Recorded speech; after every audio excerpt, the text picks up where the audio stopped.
Pusing banget ya anak kita milih-milih makanan terus. Beneran anak kita itu sudah puasa bahkan sampai 5 jam udah ngikutin feeding rules, tetep aja nggak mau makan. Apa mungkin ada masalah sensori? Thank you, Mama.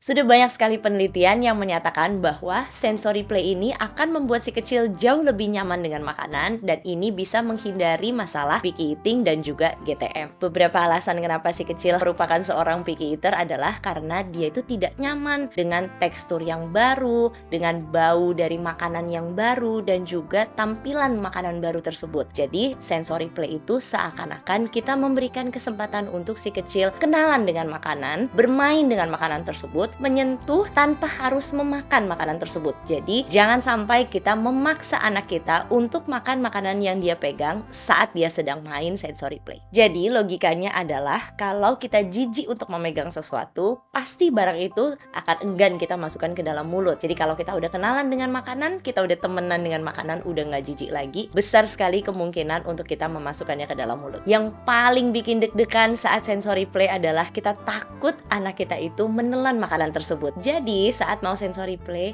kita harus memastikan untuk menggunakan barang-barang yang sealami mungkin. Kita tidak perlu menggunakan pewarna yang sintetis, melainkan kita bisa banget nih menggunakan buah naga untuk mendapatkan warna merah atau warna pink. Kita bisa menggunakan kunyit untuk warna kuning. Banyak sekali warna-warna alami lainnya. Kita juga bisa menggunakan contohnya air, tepung, atau minyak untuk bermain dengan makanan ini, supaya kalau sampai anak kita itu termakan makanan ini masih dianggap aman karena ini adalah food grade. Contohnya kita ingin membuat play-doh, kita boleh banget nih menggunakan minyak, air, dan tepung. Kita bisa menambahkan warna seperti tadi yang sudah disebutkan. Yang paling penting saat si kecil lagi sensory play, please mama dan papa tidak boleh ngapa-ngapain lagi. Pokoknya kedua mata ini harus melototin anak kita terus, nggak boleh kita pegang HP, nggak boleh ngobrol, pokoknya harus kita liatin terus. Apalagi kalau sensory play-nya itu bukan dengan barang-barang alami, bukan dengan bahan makanan, itu kita benar-benar harus melihat anak kita. Karena seringkali mereka ingin explore, jadinya mereka memasukkan ke dalam mulut. Banyak sekali orang tua yang sering banget mengeluhkan kalau anaknya itu memegang nasi yang basah atau slime, itu mereka histeris banget. Nah, jangan sampai kita memulainya itu langsung dengan tekstur tersebut, karena memang itu benar-benar jijik buat anak kita yang belum terbiasa. 4 langkah yang mudah-mudahan bisa membantu mama dan papa untuk melakukan sensory play di rumah. Langkah pertama adalah pastikan kita memberikan bahan-bahan dasar yang kering dan tidak lengket. Contohnya seperti beras atau jagung. Pasti banget harus kita perhatikan adalah resiko tersedak. Jadi sekali lagi jangan bosen kalau saya ngomong, harus benar-benar diplototin terus anaknya kalau sedang sensory play. Kalau sampai kita ingin mengambil video, minta orang lain aja untuk merekam video tersebut. Kalau anak kita itu tidak mau memegang bahan makanan tersebut, mereka boleh menggunakan media lain, contohnya seperti sendok atau seperti mangkok, supaya mereka bisa mentransfer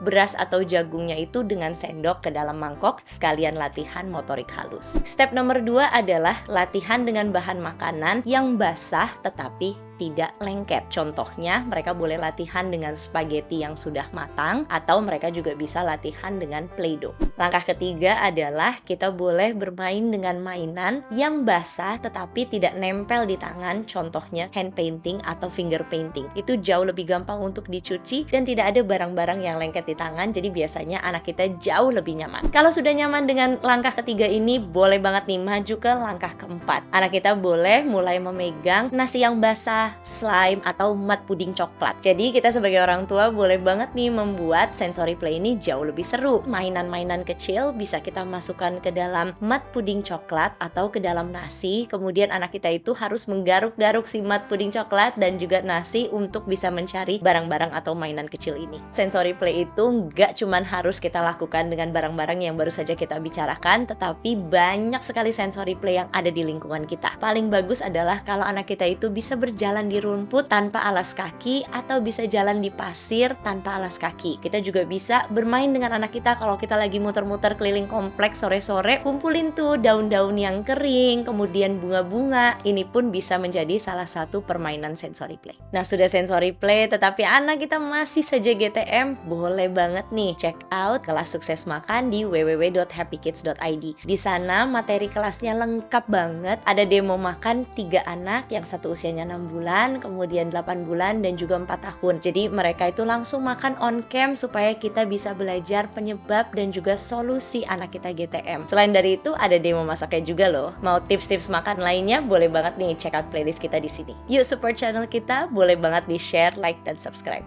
Semangat terus mama papa.